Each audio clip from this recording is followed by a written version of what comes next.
এখানে তেলে দিয়ে দিলাম তেজপাতা ফোড়ন, দিয়ে দিলাম দারচিনি এলাচ, দিয়ে দিলাম সামান্য জিরে ফোড়ন। এখন দিয়ে দিলাম কুচানো পেঁয়াজ, হালকা একটু ভেজে নিব আমি। এখন আমি সবজিগুলো দিয়ে দিব। বিভিন্ন ধরনের সবজি আছে এখানে, আপনারা চাইলে অনেক ধরনের সবজি অ্যাড করতে পারেন।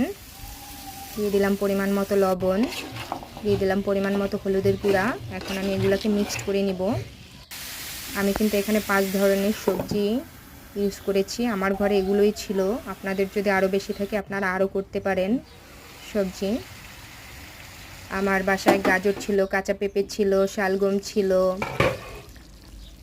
আলু ছিল। আমি সবগুলো দিয়ে সবজিটা রান্না করতেছি। আমি কাঁচা মরিচ দিয়ে দিয়েছি 2টা। আমরা তেমন একটা বেশি ঝাল খাই না। আমি ঢেকে দিয়েছিলাম, সবজিটা কিন্তু মোটামুটি সেদ্ধ হয়ে এসেছে আমার। এখন দিয়ে দিলাম পরিমাণ মতো ভাজা জিরার গুঁড়া।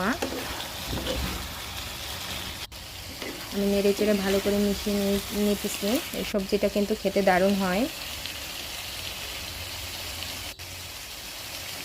গাজরটা কিন্তু সবজির সাথে বেশ ভালো যায়, এই সবজির সাথে, পাঁচমিশালি সবজির সাথে।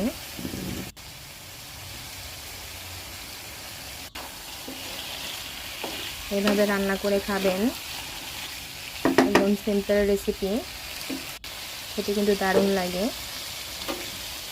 আমার ভিডিওগুলো ভালো লাগলে অবশ্যই আমার চ্যানেলটা সাবস্ক্রাইব করবেন, লাইক করবেন, শেয়ার করবেন আর কমেন্টস করবেন।